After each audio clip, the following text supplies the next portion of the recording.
O2 sensor di motor ini sebenarnya trouble, tapi kalau tanpa di scan itu nggak akan ketahuan karena nggak timbul DTC ya.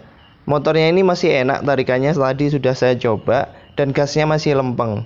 Ini saya hidupin dulu.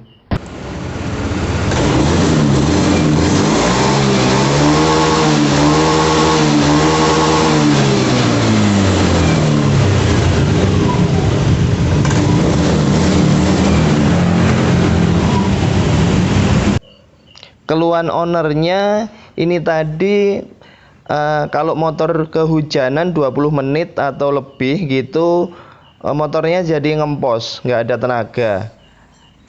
Bukan sendat ya, bukan sendat. Tadi sudah saya cek juga busi, cop busi, semuanya aman, koil aman juga.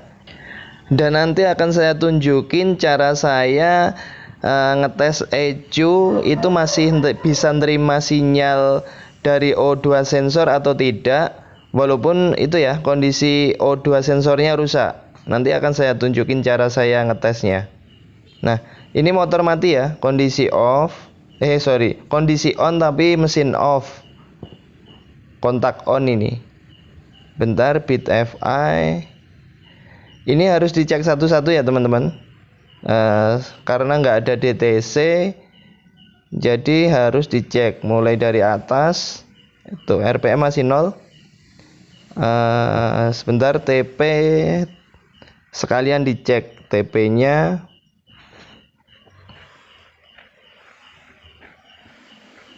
Oke, masih normal. Terus turun. Ini tadi sudah saya cek ya teman-teman, untuk O2 sensornya. Dan sekarang sudah saya scan maksudnya. Ini 3,8 itu kondisi mesin off itu normal. Oke, terus semuanya oke, modenya juga enggak ada di 4 atau berapa, tetap di 1 itu enggak masalah. Oke, sekarang fokus di O2 sensor. Tadi sudah saya tes sebenarnya, sudah saya nyalain. Dan teman-teman perhatikan O2 sensornya ya. Ini mau saya nyalain. Teman-teman fokus ke O2 sensornya.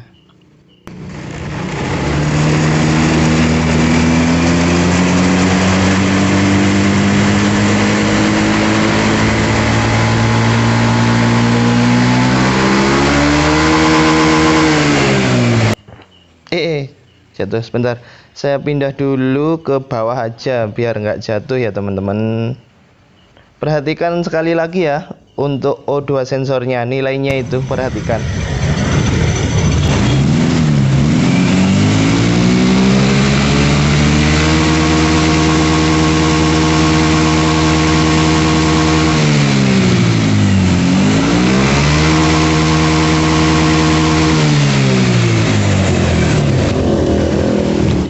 Harusnya O2 sensornya itu tadi nilainya turun ya teman-teman. Kalau normal, kalau mesin kondisi hidup itu harus turun voltasenya sampai di sekitar 1 atau 0, berapa paling rendah itu. Ini kabel O2 sensornya ini dilepas saja soketnya. Bentar, ini kabel yang ke ECU. Ini kabel yang ke ECU. Dan ini ya, saya akan tes kondisi ini terlepas gini. Ini soketnya kondisi terlepas ini, gimana caranya itu mengetahui ECU-nya itu masih bisa nerima sinyal dari O2 sensor atau enggak. Nah, ini ECU-nya ini masih bisa nerima sinyal dari O2 sensor atau enggak. Caranya nanti akan saya tunjukin. Atau mungkin apa ada kemungkinan kabel putus atau gimana. Nah, sebentar. Ini saya pakai obeng aja. Ini saya pakai obeng dan kontak di onin. Sebentar, mau saya hidupin dulu scannernya. Sebentar, mau konekin dulu ya. Ini harus pakai scanner ya teman-teman. Kalau mau ngecek sih seperti ini harus pakai scanner. Mau pakai scannernya yang jadul kayak gini juga bisa, atau mungkin yang model baru-baru juga bisa. Nah, bit Fi ke O2 sensor. Ini yang bawah sendiri ya. Bentar, saya naikkan. Nah, kayak gini. Nah, ini caranya seperti ini. Saya pakai obeng ya. Ini pakai obeng atau pakai besi atau kabel bisa. Perhatikan O2 sensornya. Ini kalau kabelnya dipegang, nah kena tangan kayak gini, ini kan obengnya di itu ya. Saya pegang terus colokin ke kabelnya. Itu akan lama-lama, kalau lama megangnya itu akan ke sampai voltasenya 0,00. Kalau dilepas dia naik lagi sampai ke 3. Nah, seperti itu. Berarti kalau kabelnya ini dipegang terus voltasenya turun, itu berarti kabel ataupun ECU-nya itu masih bagus, masih bisa nerima sinyal dari O2 sensor. Karena O2 sensor itu sensitif banget ya teman-teman. Ini kalau dipegang, ini kan tubuh manusia itu ngandung apa ya, grounding ya, ngeground gitu. Jadi nilainya akan turun, voltasenya itu akan turun. Nah, sebentar, saya coba lagi. Ini pakai tangan satu sih, satunya pegang handphone buat ngerekam. Nah, kalau dipegang lama gini, seret gini, dia akan turun sampai 0,0. Kalau dilepas dia naik lagi ke 3,8. Berarti kalau seperti ini ada indikasinya kabel yang ke O2 sensornya, yang soket yang lawannya ini sampai ke O2 sensor mungkin putus bisa, ataupun O2 sensornya rusak ya. Nah, itu masih 00, berarti dari kabel ini sampai ke ECU dan ECU-nya itu masih bagus, nggak ada masalah. Jadi kalau ngetesnya gini aja, dipegang aja kabelnya ini. Nah, berarti ini jalur dari sini sampai ECU-nya itu masih nggak ada masalah. Sebentar, ini masih bagus berarti kabelnya, dan juga ECU-nya masih bagus. Dan untuk selanjutnya ini tinggal ngecek ini aja ya, kabel O2 sensor ini ditarik aja coba. Kalau kabelnya putus di tengah, dia akan putus. Nah, kayak gini. Mungkin ada putus di tengah kayak gini atau gimana. Ini caranya ditarik aja, tapi kira-kira ya, jangan dibetot terlalu kenceng. Dia kalau putus tengah sih udah ditarik gitu aja udah pasti lepas. Dan tadi setelah aman ditarik nggak apa-apa, ini coba mau saya bongkar terlebih dahulu untuk sensornya.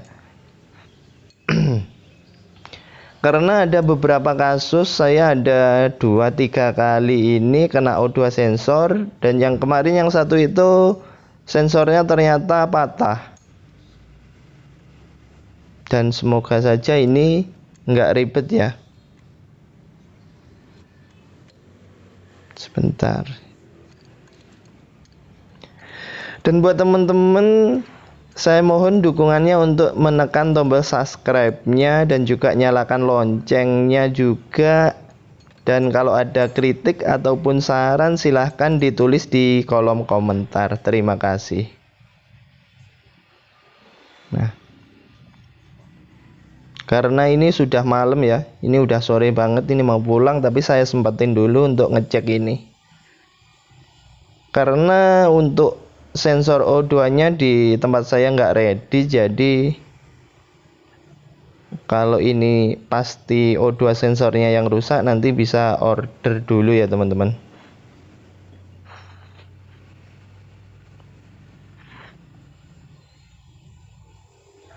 Ini bit Fi yang sudah starternya halus ya, yang ESP ya. Tahunnya 2015 kalau nggak salah motor ini. Nah, sebentar.